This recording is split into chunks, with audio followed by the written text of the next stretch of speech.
Hi guys, welcome to episode 5.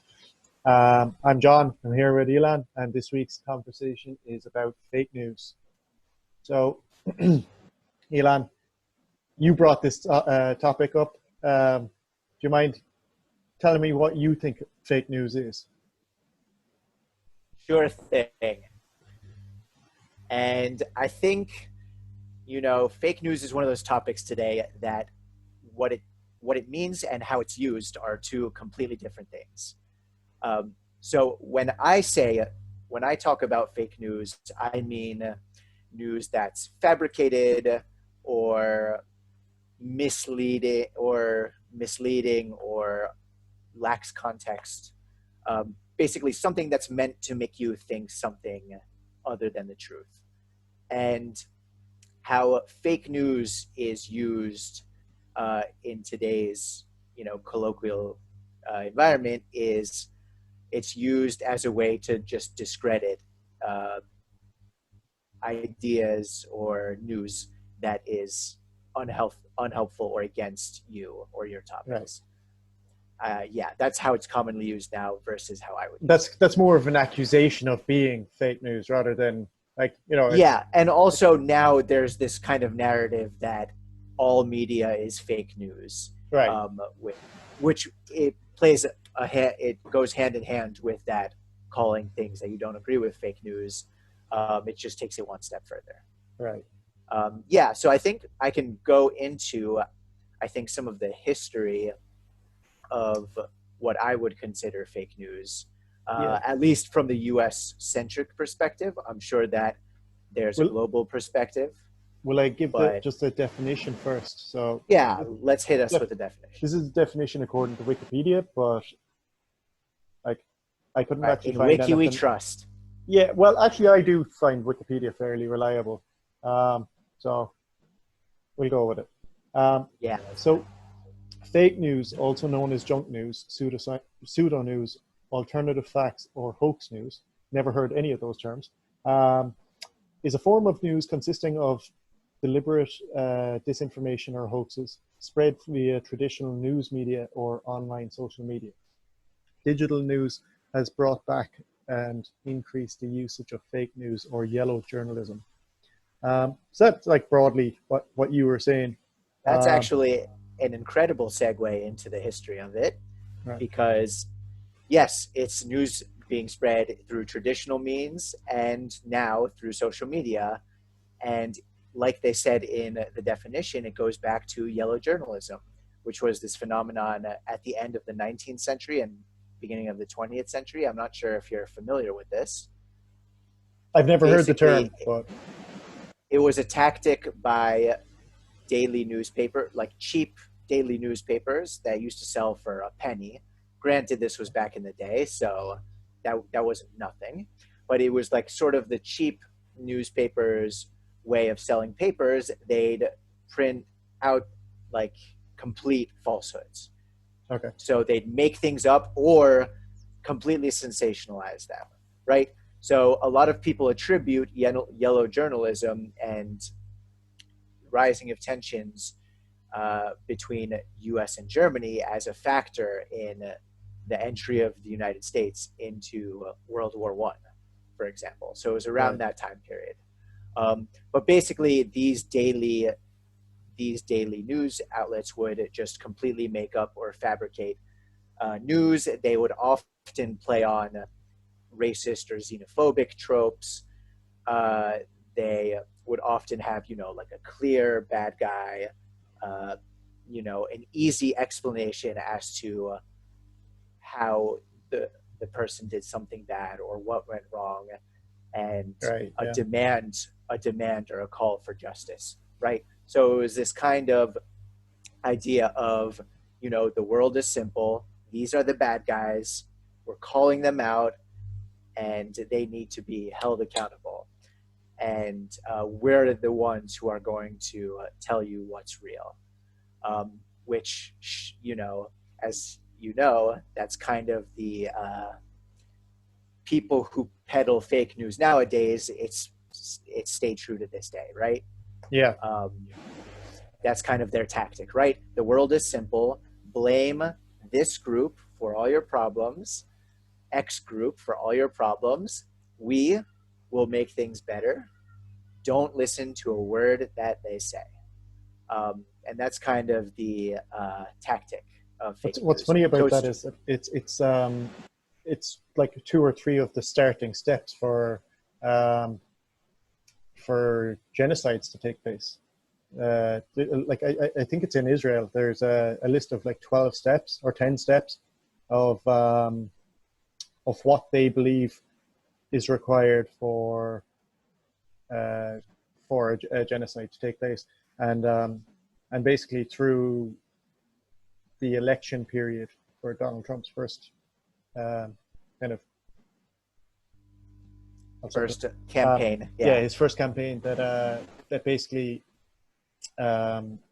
he fulfilled a number of those steps in the whole vein of create. He didn't actually create fake news. I was really surprised by this. I thought fake, like, you know, the term fake news. Yeah. So, well, that's the thing. It ironically it became popularized as because well, not an attack on him, but because Russia had been found out as spreading all of these fake articles meant to sow division in the U.S. So they'd share like for Jesus, ignore for Satan kind of things, right? Yeah. That you see on but, Facebook. But that might be fake news, but that's not where the term comes from. So the term was actually by a nonprofit based in the U.S. and it was sponsored by Apple, like by the parent company of Apple. So there was this lady. Just one second. Cheryl Atkinson, and she has a TEDx, and she went off and did an investigation into the history of the term fake news, and she found that it was this nonprofit that came up with the term and essentially used it as an attack on Donald Trump. But what happened was that Trump co-opted it, became way better at using it than anybody else. Yeah. And then within a matter of weeks or months, all the people who had started using it were blaming him for creating the term and trying to shut it down as a term, which is really, like, in fairness to the man, the one thing he's good at is that sort of marketing. Yeah, he's good at marketing. If nothing else, he's good at marketing. But that's kind of the thing. Like, fake news is a real thing. You know, especially online nowadays. Like, it's extremely common. Basically, any kind of disaster or any kind of issue that comes up, instantly we're hit with fake news on Facebook, on Instagram, on WhatsApp. There's fake messages shared around. Sure. There's so many kind of like I suppose like creators. I suppose like before the term was even around, there were so many people that were delving their like dipping their toes into propaganda, basically. Yeah. Like Cambridge Analytica, and there's a group in Macedonia. Now, they weren't actually creating propaganda for the sake of propaganda. They were creating fake news for profit. So they didn't even want to market to Macedonians, but what they found was that they could create really catchy headlines, just clickbait basically. And what they actually did it on was the American election, but they didn't necessarily have an agenda. All they were trying to do was get you to click on their links so that they get paid for it. It was just a greed enterprise. It wasn't like trying to destabilize a region or anything like that. Of course, the Russians have been accused of doing the same, but for political gain. Yeah. Well, At the same time, pretty much. But. Yeah, so it's kind of this new frontier in Yeah, cyber warfare, and it's pretty hard to stop because social media is accessible to most people around the world, yeah, and how do you can't. It's impossible. It's very difficult, not impossible, to kind of identify someone as an agent and like to delegitimize someone's social media account because on the one hand you have these trolls and you have people creating fake content just to sow division, and then on the other hand you have the real people who share it, right, and yeah. that's how it becomes global. um, And but it's so that is hard to attack. find the original poster as well. Yeah, exactly, and I mean they're all shell accounts anyway. Yeah, It's they obviously they don't put any of their actual information on there, so it's very difficult to track.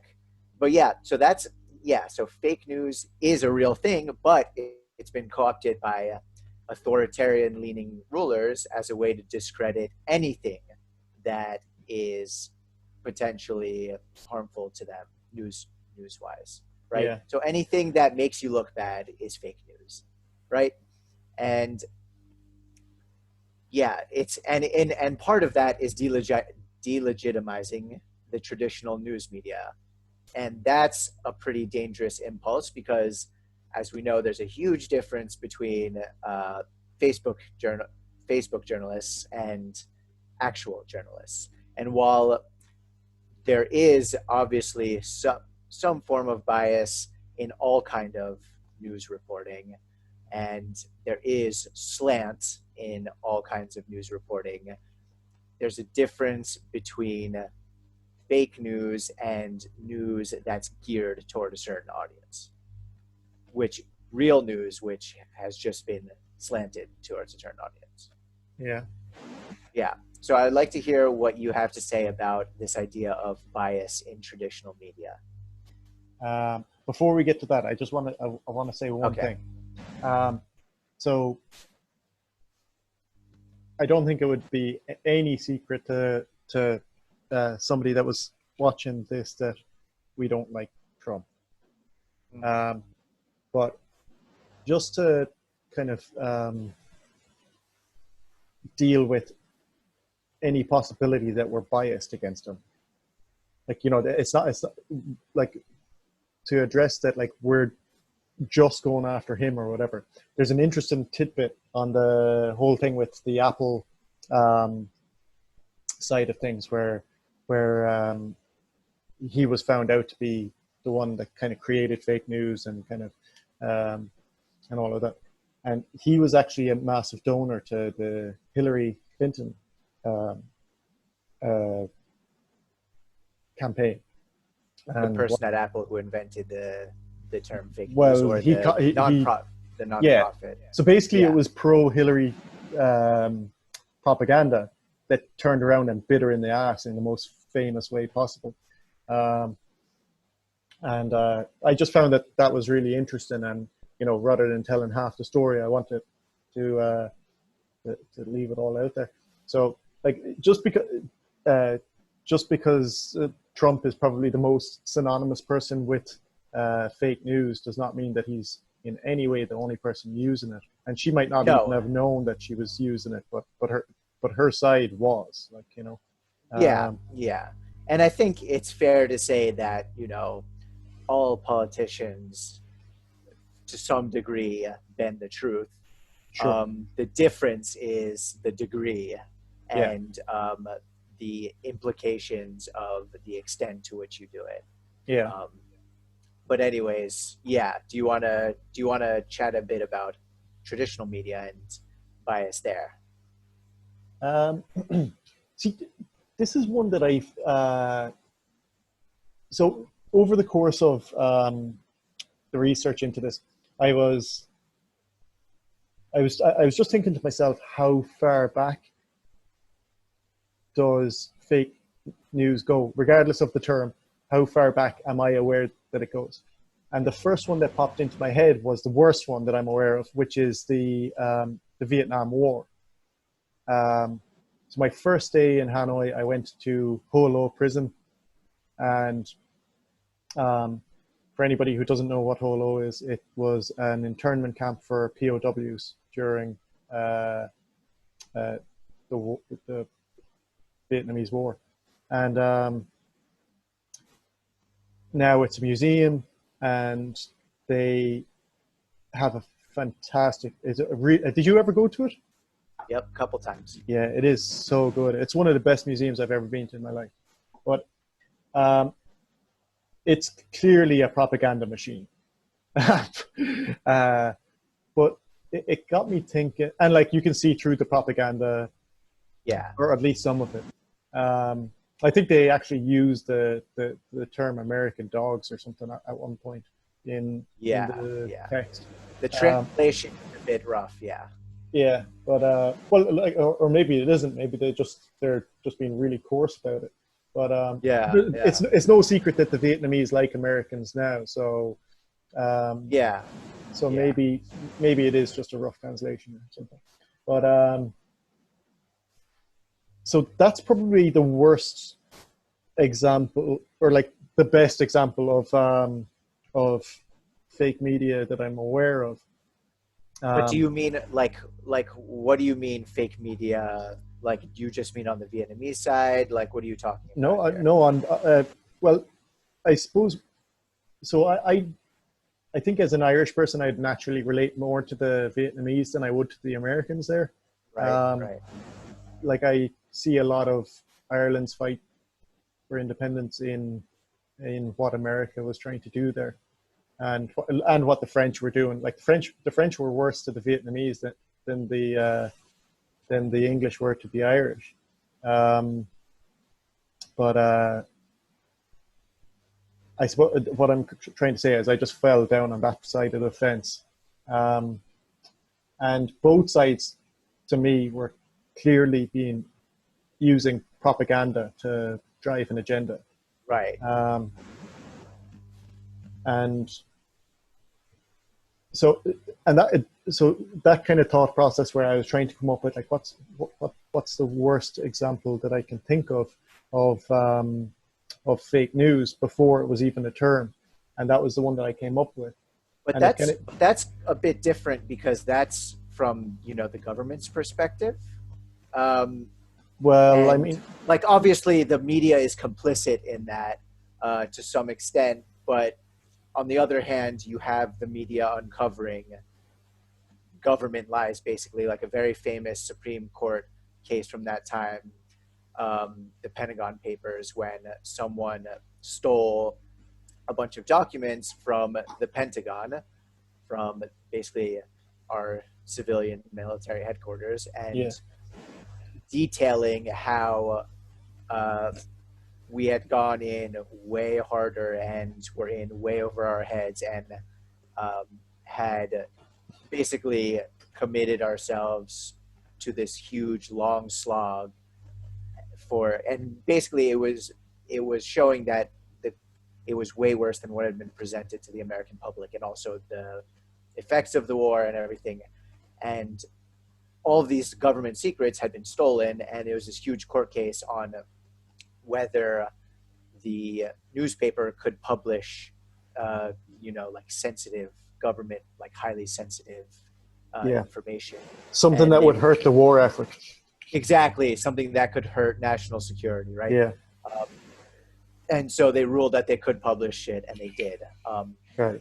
So on the one hand, you have media as a kind of balancing force, and I think that's how most journalists who work for traditional papers would see themselves, as kind of being on that side of truth. Or, I've known a decent amount of journalists in my day, and most of them are fairly committed to this idea of transparency. um, and when it comes to fake news, or at least like bias in media, obviously, you have newspapers and television programs propagate it, like uh, echoing the propaganda of that your side, like nationalist, that kind of nationalist idea. Or you have uh, people going along with things like McCarthyism, calling out communists, or like digging out secret communists. I mean, in the end of the day, media is also a business, and they're trying to get as many eyeballs as possible. They're trying to get as many For sure. newspapers as And possible. yes, I got. So sorry. So to some extent, they do try to give the people what they want. But I think in traditional media, and especially in this kind of pantheon of journalism, there's this unspoken rule that you're fighting for the truth, and regardless of the personal cost. Um, and I think that's something you don't get with news, a lot of news nowadays. Um, Yeah. Um, so it's kind of tough because I think your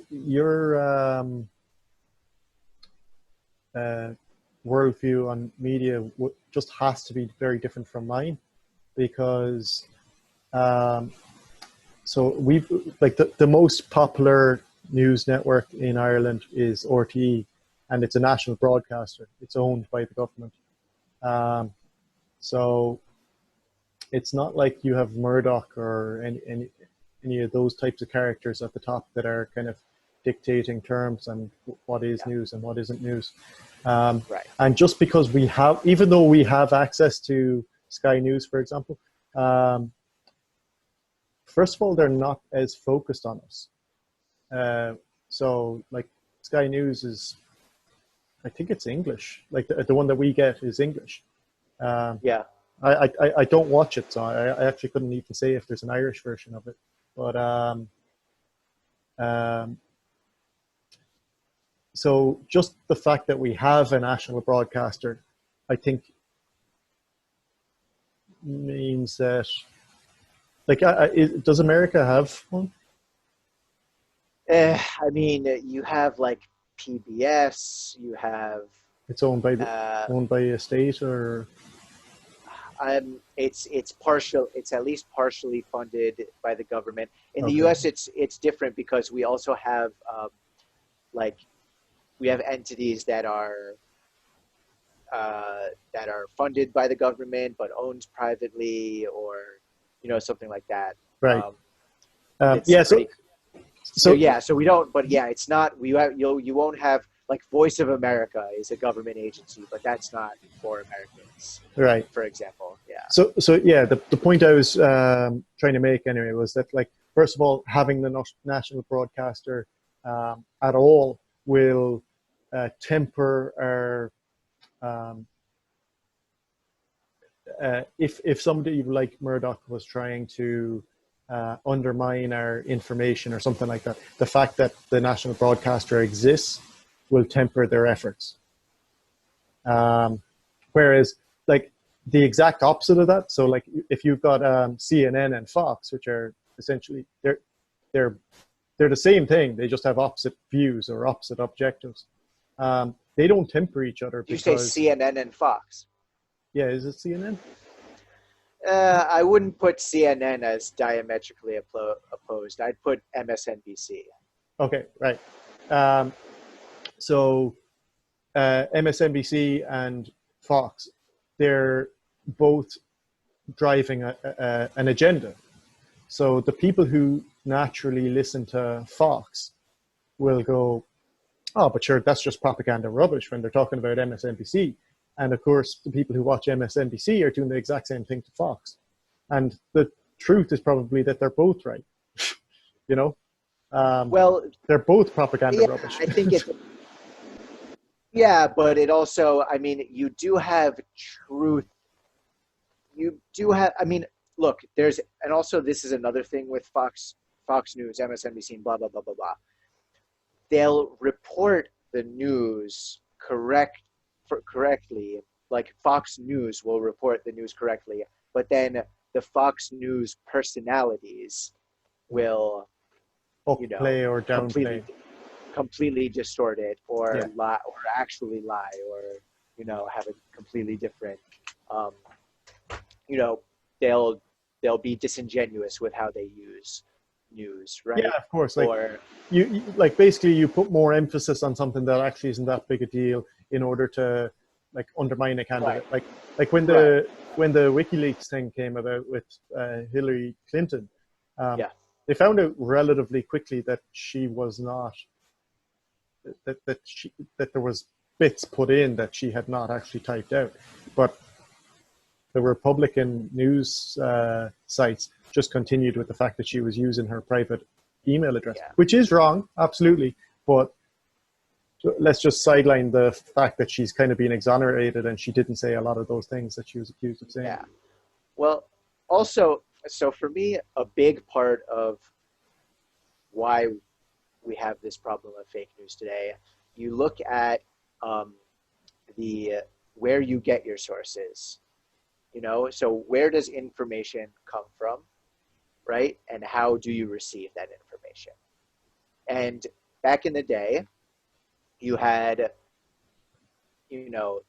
most people would get their news from the paper or from the evening news, Yeah. right? Um, and that was between a handful of networks, if you're talking TV, and maybe a couple different possible newspapers, like maybe the local paper or a national paper. But, you have a handful of sources of information. The people who are giving you that information, even though they are a business, for the most part, it's, they have They can be held these, accountable. yeah, that there's editing rooms, there's journalistic standards that you have to uphold, the ways that, the way that they verify information, the way that they can report on information. Um, they, they admit their mistakes, right? So if they've made an error, they'll put something in the paper the next day saying, we made a mistake here. Um, there's standards. There's high standards for journalists that they are held to, and that used to be the news that everyone disseminated. Obviously, there's always been word of mouth, but like the sources that people trusted were those newspapers. Right. Uh, I think in the U.S. at least, when that really started to change was with Fox News, when in the 80s, if I'm not mistaken, Right. when Fox News was introduced, it was it was news that was specifically geared to appeal to um, to conservatives in America, and the success of Fox News, and like Fox News personalities are the most watched TV news shows in America for the past however many 20 years or something. Okay. 20, 30 years, for however long it's been operating. Um, the success of Fox News has spawned copycats, right? So that kind of started pulling news media in those directions, right? And it's not just like the problem with bias in news is a couple of things. Like most people think that bias in news means that they're lying. And for the most part, that's not the case. What bias looks like is what you choose to cover most of all, right? So what are you talking about? What are you investigating? Because that can be hugely different if you look from one website to the next.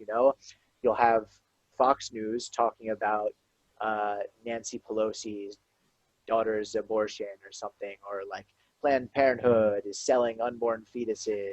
It is the one area that bias is most likely to be innocent of. Um, like What do you mean? so like, well, we have a bias in what we choose to talk about and stuff like that. Like we're not talking about fucking women's rights, right? Now, like some people would argue that that's because of because we don't care about it or whatever. And like I would say that that's rubbish. It's just that it's not as relevant to us because we're not women. So it's biased, but it's not like we're doing something on purpose to undermine the women's rights movement.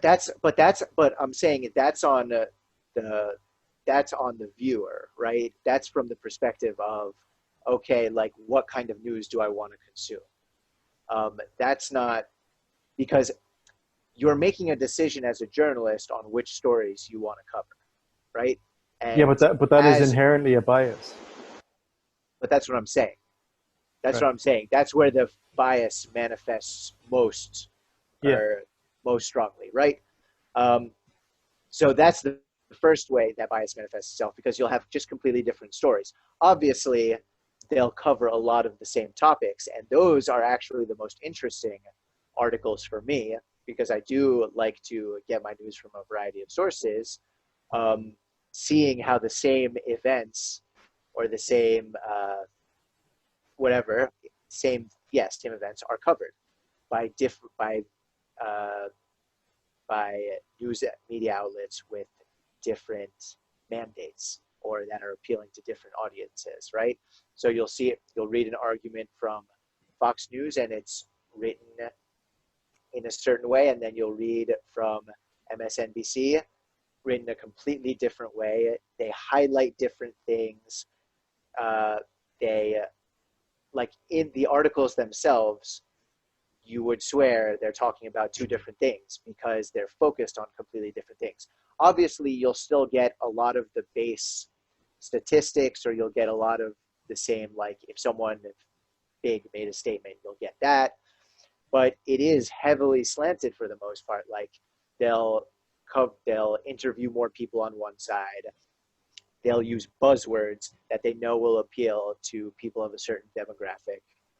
They'll leave things out for sure. They'll focus on statistics that highlight, that reinforce what the people they sell news to want to see. So that is definitely the more dangerous form of bias in news, right? So, like you said, choosing the article, okay, that's just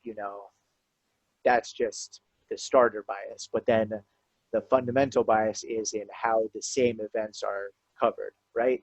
Because it's one thing if you know someone is worried about something that is not even on my radar, because it's probably not that, like, I would consider myself pretty well read, and if I haven't heard about it at all, then I would think that it's probably not something that huge that's happening, right? But if I know about something, and then my friends all know about that thing, but we think different things about it because of the information we've given, then that's a huge problem. Yeah. Um, so I think that, yeah, it manifests in different ways, and I think it started with Fox News, but I think what really broke it open was the internet, and that's because that completely changed how you get your information, right? Because it used to be from those newspapers, media outlets, handful, and now you can get your information from your uncle Ricky Bobby, who is really, really concerned about, uh, you 5G. know, yeah, really, really concerned about 5G, or or the whatever in vaccines, the lithium or whatever in vaccines, Mercury. mercury in vaccines, yeah. Um, yeah, so it's really busted it open, and now you have websites that purport to be news sites, which don't hold themselves to the same standards as traditional media. Yeah. Um, There's so like it's at some stage I want to loop around and talk about Breitbart, but I think we should okay, leave yeah, that yeah. towards the end because Well, yeah. Well, what I'm saying now is I think that two things have happened, which has kind of fragmented how we get our news and led to the rise of fake news. Number one, the polarization of traditional news media, and number two, this the effect of the internet and social media on how we get information.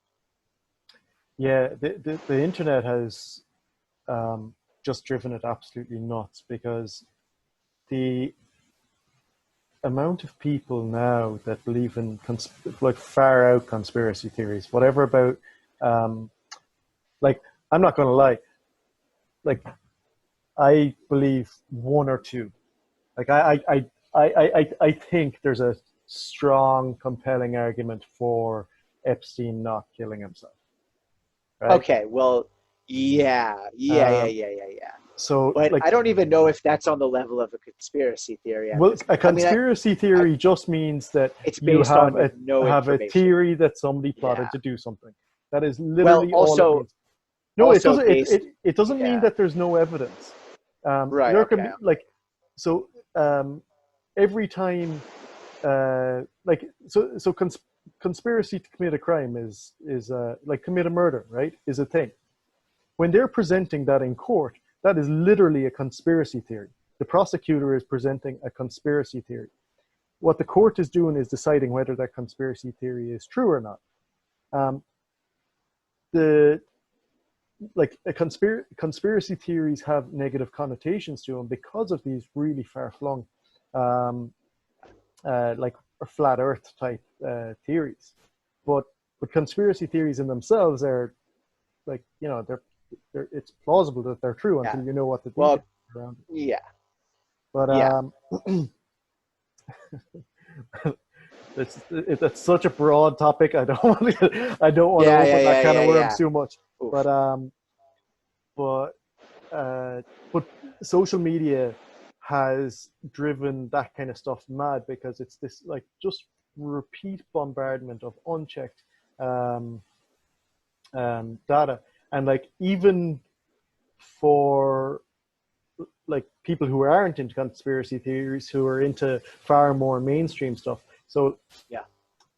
if you take me and um, kind of the environmental side of things, um, I went from not giving a fuck about the environment to being willing to change my diet entirely, and like looking at only buying secondhand clothes and foraging for food rather than buying it in supermarkets. Yeah.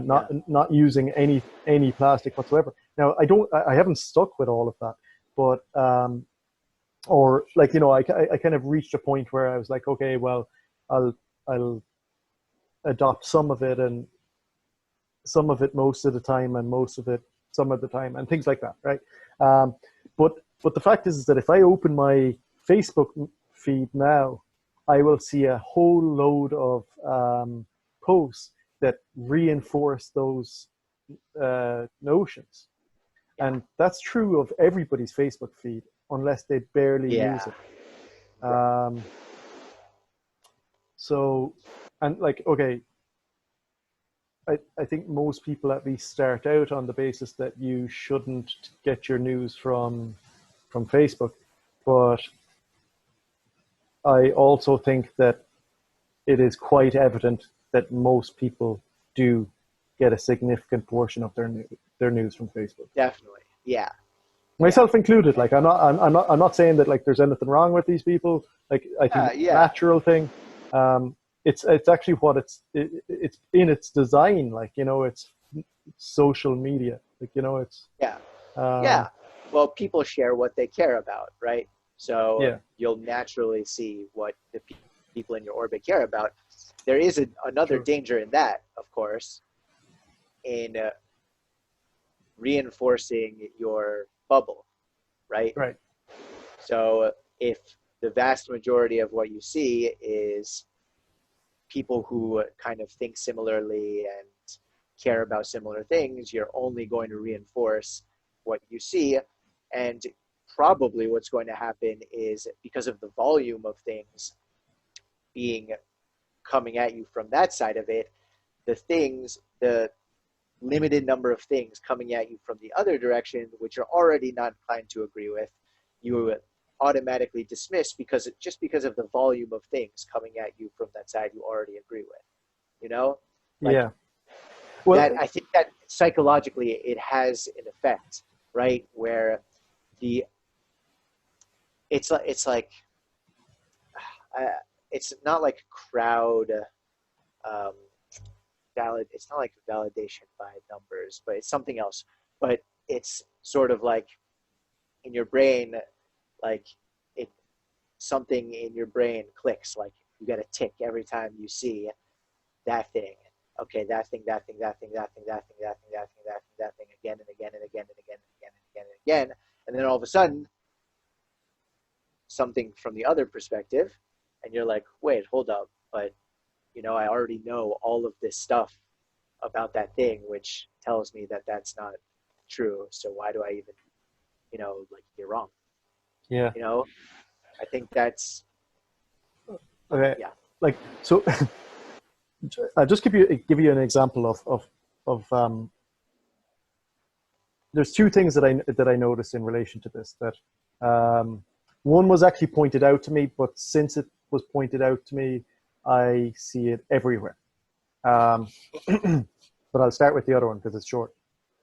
My brother, back about 6-7 years ago, I left my Facebook open when fraping people was all the rage, and he typed "suck dick" into the search engine, into the search bar at the top, and then liked every single page that had either "suck" or "dick" in the results. And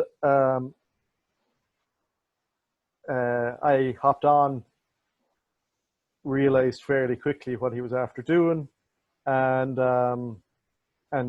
like tried to undo it all.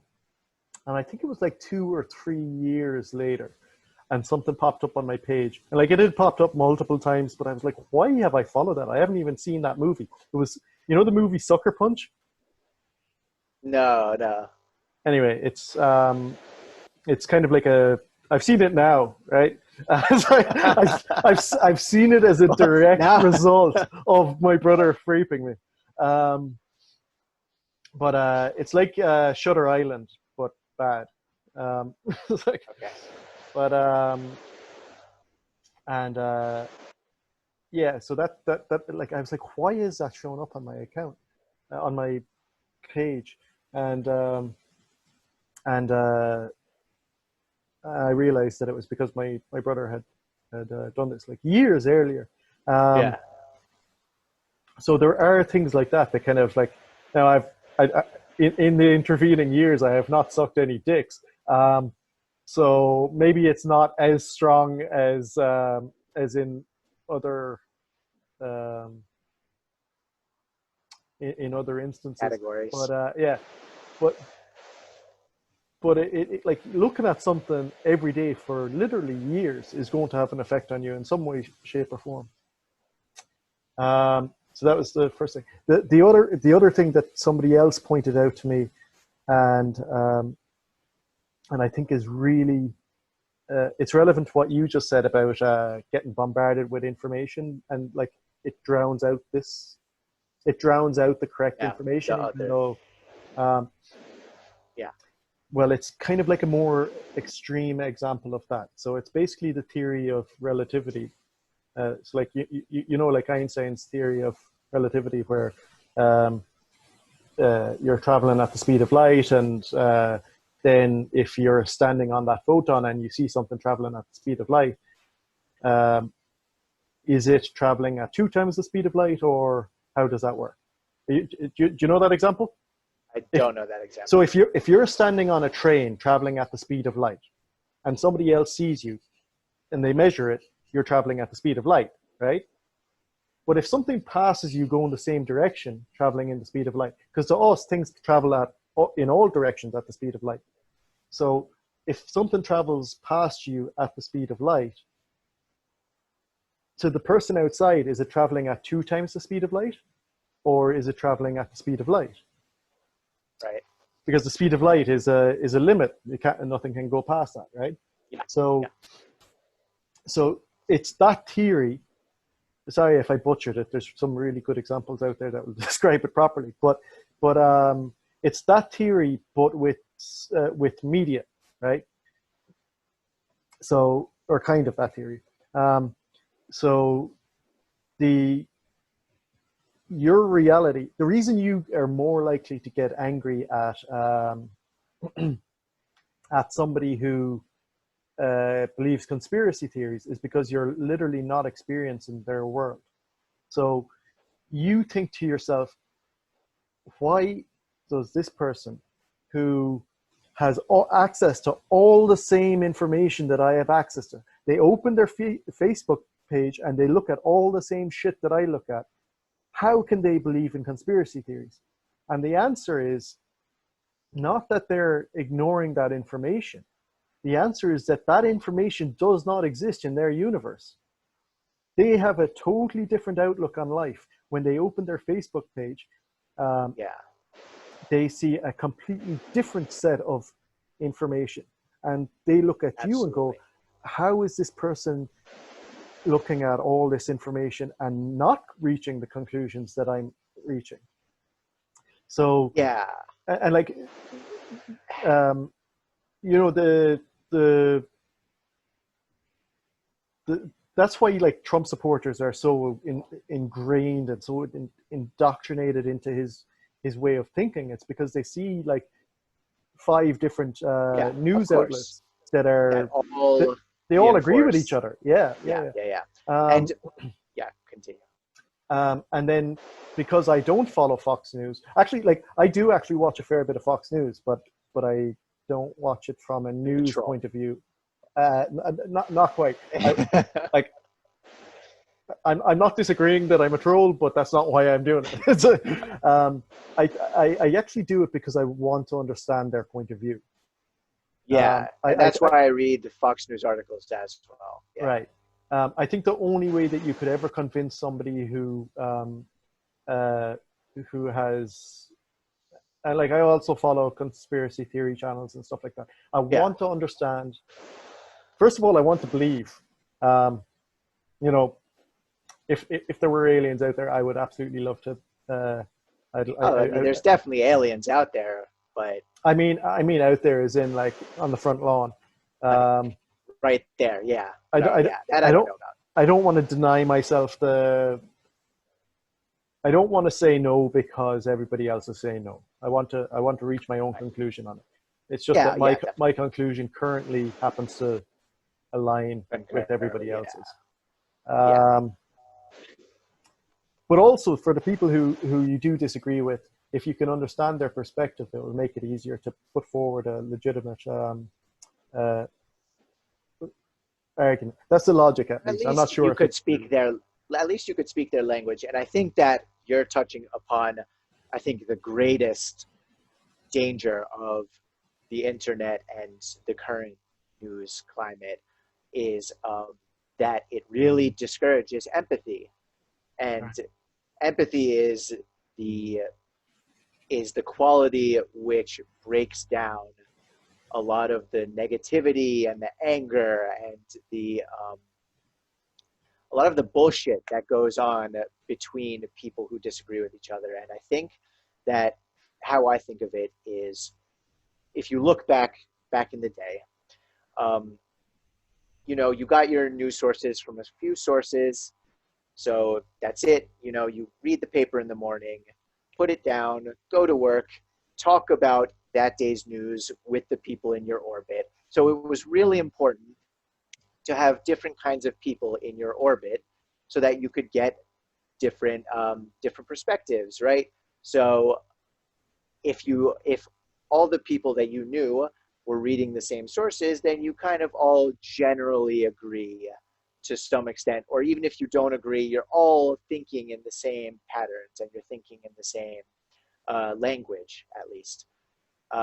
And while this is why this is why segregation is so harmful, because if you don't have anybody who has different lived experiences than you, then you'll never understand why someone is complaining that they're dealing with something. That's how privilege works, right? You never have to experience something, so it doesn't affect you. You don't understand it. If you don't know someone who has experienced that, then you'll never understand why some people think that they're dealt a lesser hand than you.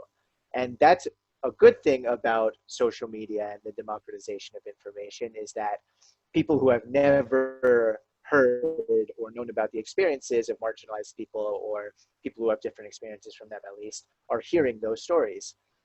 And I think that that's awakening things in a lot of people. But the problem with the democratization of news media is that because people can get their information from sources that are not reliable, and they can choose news sources that only reinforce what they want to say, and often are spreading quite dangerous information and doing so in an inflammatory way, um, you build your own community or your own information community, and it's completely closed off from the rest of the world. And so you see someone who's sharing something different from you, and they're talking in a different language. And there's nothing bridging that gap, because you're living in your own bubble. It's made it really dangerous. We've segregated ourselves online willingly. And Yeah. that's why I think personally, that's why things are so polarized nowadays, and why our discourse is so dangerous, and so us against them, because we've decamped into these tribes where before we all used to, even if we didn't get the exact same information, we kind of spoke the same language, whereas now it's you only want to be speaking the language of your tribe. There's no common there's no common language that we all speak, and that's why we can't talk to each other, because this person cares about this, this, and this person cares about this, and this. Their interests will never, they're never going to hear someone say it to them from the another point of view. If they do hear someone say it to them, it'll be talking from that person's language, from that person's what they care about. It'll be from that person's world. It's not going to get past this. Yeah. It's not gonna go further than skin deep, because you're just going to be like, oh, that person's ignorant. And you're putting Because up your shield straight away as well, because it's somebody from the exactly, other camp trying exactly. to educate Yep. you. Like, Yeah, and exactly, and you're not trying to be converted. Nobody's trying to be converted. Most people are barely even trying to learn. Most people are just trying to reinforce what they already believe. You yeah. know, and that's, I think, been the really dangerous part of this, is that it's enabled people to build their own communities around ignorance, um, around shared ignorance. And it's both sides, every side, I guess. um, so And I think it's really like important. Sorry. sorry, like I was going to say, like, for example, I'm social media friends with a lot of people who are more progressive or liberal, or whatever you want to call it. And even I can see, even though I agree with a lot of what people share, I can see a lot of the gaping blind spots, uh, not only in the way that they talk, like, not only about what they talk about, which is probably something that wouldn't interest someone who's more conservative, but also in the way that they talk about it. I can see the language that they use, and it would mean absolutely nothing to someone who's never had to be introduced to the topic even. you know I don't know how, like, there's no way that someone who's here is going to be able to understand what someone who's been indoctrinated in this way of thinking for a long time is. There no way they're going to be able to send what they're talking about, because the language is completely different. Yeah. Yeah, so that's just what I have to say about that. So yeah. I think like this aspect actually ties kind of into the Black Lives Matter a little bit as well, because there's a couple of things that people need to be aware of, I think. One is that everybody is naturally inclined towards their camp, and you have to really work hard to break that. Um, even if, like, okay, the people in the Black Lives Matter camp are correct, like, if you just come over to our camp, we're not having any compromise, we're not having any discussion about it, nobody is going to take you up on that offer. Yeah. Yeah. Um, and I absolutely agree with you about the empathy. I almost feel like every day that we're around, that the whole world gets a little bit less empathetic and less Absolutely. capable of But that understanding. but that comes from people sectioning themselves off into these Yeah. different camps, you know? If you don't, it's really hard for people to have deep empathy, especially for people who are different from them. Most people need to see things right in front of their face in order to accept that it's real. If I don't see it, it's not real, right? So to have this empathy to try to understand the experiences of someone who's different from you, I think that's really hard for a lot of people. And it's especially hard if you're not around people who are different from you or don't hear or talk to people who are different from you. And I think a That's why big, traveling is so good. yeah, number one, yeah, that's exactly. Traveling is great for that.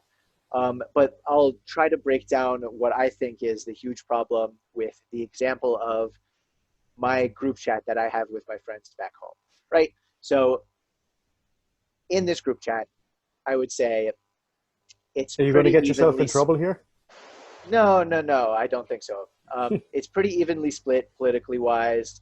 You know, you have some people on the left, some people on the right, and um, you know, we sometimes do talk about something if there's like big news or like we had a lot of conversations around Black Lives Matter or just like any kind of current news. We'll discuss it, you know, and people will bring it up from their viewpoints. And what I like for the most part is that most people in the group chat actually want to have a conversation, which is nice, which you and I have dealt with. Like, even when we have different viewpoints, we're just trying to have a conversation, understand what the other person is trying to say our viewpoint, yes, but we're trying to get to a point of shared agreement. And I think the huge problem nowadays is that we'll be having like a good productive conversation even if like we don't agree with each other or even if we end up in different places, it's okay. And then there's a few people in the chat who come in hot with with either like accusing someone of something or like name calling or misrepresenting the issue or saying something just outlandish or just, you know, kind of blowing up the conversation with toxicity, right? So then or like they'll say something that's like a troll, you know? So like something meant to troll the other side. So Yeah. like a little slogan that has no content, but is just making fun of the other side's viewpoint. And then, you know, like you can't really respond to a troll. You know, all you can do is say, you know, that doesn't mean anything, you know? And then that ruins the whole conversation because the tenor of the conversation changes, whereas before it was civil and you were having, you know, it was productive And and, you know, you didn't feel like you were on opposite sides. You felt like you were standing next to each other. Now you're all of a sudden facing each other and it's hostile. And I think that's indicative of the larger problem.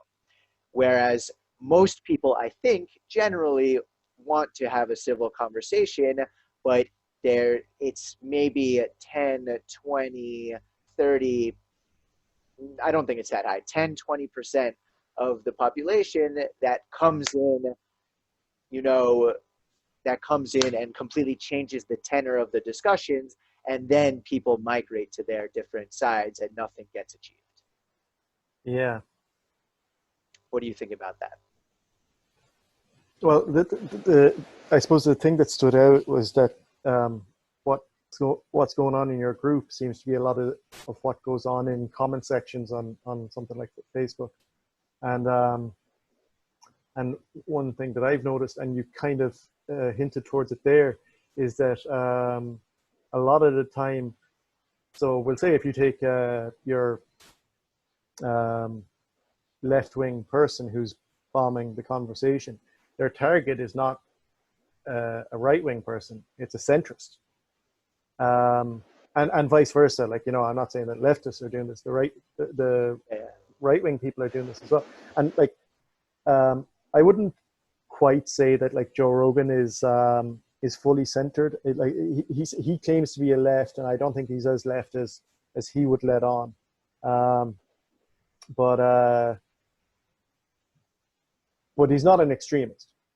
And he gets attacked by both sides. It's like, it's like that. Like some people are calling him a commie, and then others are calling him like a neo-Nazi. And Yeah, I mean, I, I, there's I, different. I feel like you're doing something right if both extremes are shitting on you.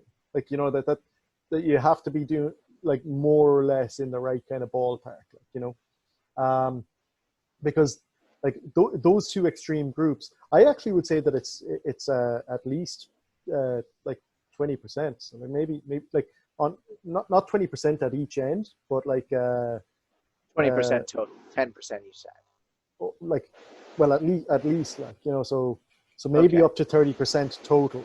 okay.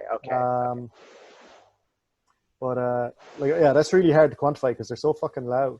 But that's Um, the thing, is that the loudest voices are the ones that are heard, right? You look at yeah. like the stupid thing that this politician said or this celebrity said, and that resets the whole or someone important said, and that resets the whole conversation, and then you're arguing about the stupid thing that person.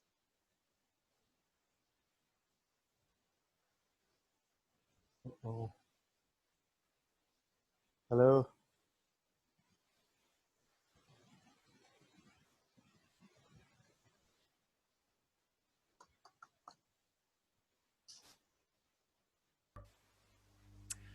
Hi everyone. So sorry about that. I got disconnected and I there's been a bit of a time gap, so I lost my point, but we're going to move on to a new topic.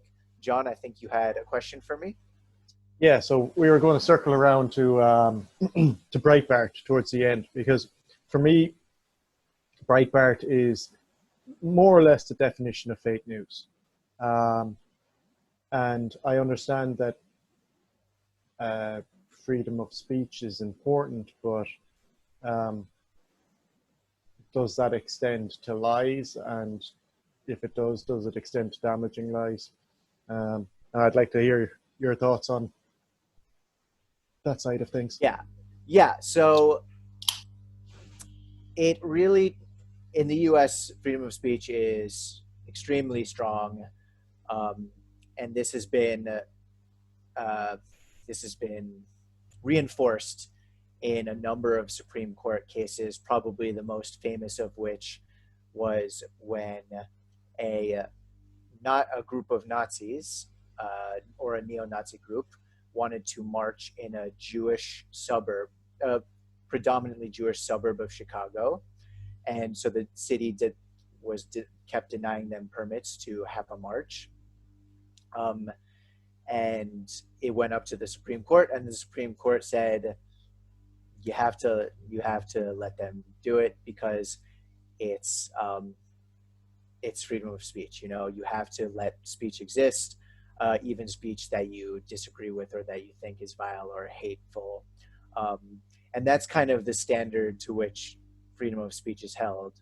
Um, there's a difference, and this is the distinction that a lot of people don't make when it comes to something like Twitter, why they're allowed to censor or silence viewpoints or people who say, offensive, derogatory, uh, racist, et cetera, things. A lot of people say, hey, why are they able to uh, disable this person's account or delete their tweets? Freedom of speech, man. The difference is the forum in which that speech occurs. In a public forum or a government-sponsored forum, you have freedom of speech to basically say whatever that doesn't immediately endanger people. Um, and the difference is that Twitter is not a public or government-sponsored forum; it's a private company. Wasn't That's there an attempt to demonstrate that Twitter was a public ground, even though like yeah, it's privately owned I because mean, it's people sorry, have made that case, but no one it has wasn't bitten on it successful. because it's Yeah, so clearly, yeah, it's so clearly not. like yeah, I think that's the way it should be. But I just like yeah, I was aware that some people had been making the Yeah, case so that it was a so public now forum. there's this huge crusade on the right that Twitter is silencing conservative voices, and I think Right, what which Yeah. rather than calling them conservative, Or they're Nazis. Like, okay, but this okay, but this is what I'm saying. This is the difference, the distinction I want to make. And the thing is, conservatives are complaining about this, but the people who are actually getting banned and whose tweets are getting deleted are, neo Nazis, fake people peddling fake news, provocateurs, people who are spreading fake news, and to that extent, like fake news that's discriminatory, fake news that's harmful, fake news that's offensive, fake news that violates anybody's standards of decency. So it's not conservative voices that are being censored, it's people who are taking away from the public conversation by being so offensive or misleading or what have you. Um, right. but conservatives have taken up this mantle because the sort of the political center of conservatism is veering pretty close towards being not acceptable uh, Yeah. speech, which is unfortunate because there is as much as I disagree with a lot of conservative policy positions, there is a long tradition of conservatism, at least holding intellectual rigor or being based on ideas rather than uh, xenophobia or fear or ignorance. And unfortunately, the way that the part that conservatism has moved recently, it's kind of moved towards this. There's always an undercurrent of this, but now it's moved dangerously close to the mainstream, especially now with Trump being in office and being kind of the figurehead of conservatism. And now, like nowadays, you see he's not even trying to hide the racial appeals. So, like his new campaign strategy is Joe Biden is going to destroy the suburbs.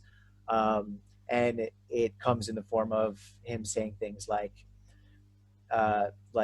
criticizing a government regulation that requires non-discriminatory housing practices. So he was criticizing this. Redlining. No. It's different. It's like you can't you like properties can't be found to or towns can't be found to things like redlining, but that's the most extreme example. Just any kind of general disencouragement of like racial if they're trying to push it in one direction, then that's a big no, right? And he was criticizing that and saying they want to destroy your suburbs, they want to drive down the price of your houses, they want there to be more crime, they want there to be more just all of these fairly naked racist tropes. Yeah. I'd heard something about that, but I haven't actually been keeping Yeah. up to date with it. So So that's kind of the new strategy. And when that's I think the other day there was one that said I'm thinking about the middle class suburban housewife these days. And first of all, housewife, and she's at home at 1 o'clock while her husband's away on business. And a bad what's wrong with hombre, housewife? And a bad, just such a dated.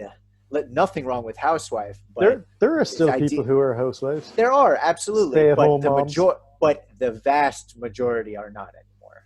Right. So that's what I'm trying to say. So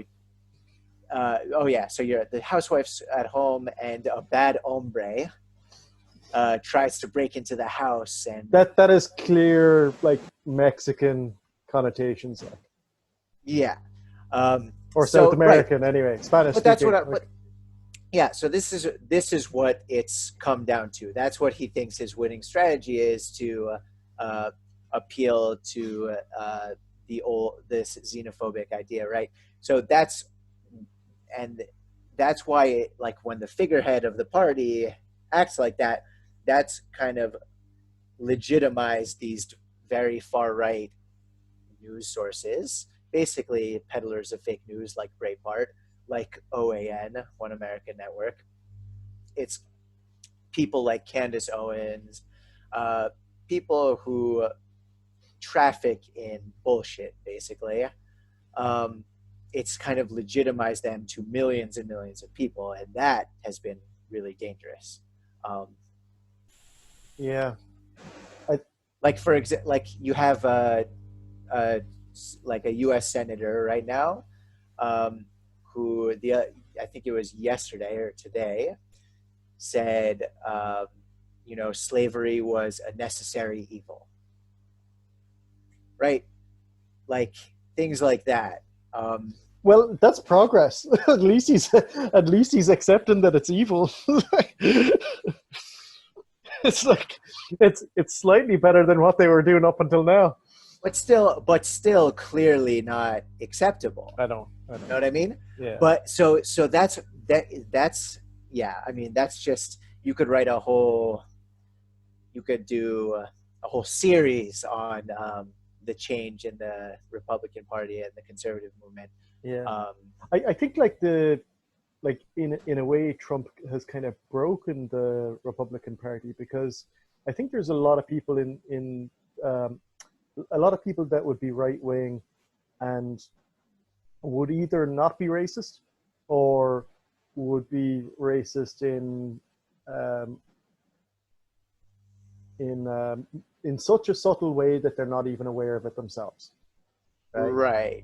Um, and then now being confronted with clear, like reported racism on a day-to-day basis coming from within the ranks, they have a choice between um, sticking with their party, which most of them seem to have done, um, and breaking ranks, which, like, what if you break ranks? What happens? What's the Do alternative? do you become a Democrat?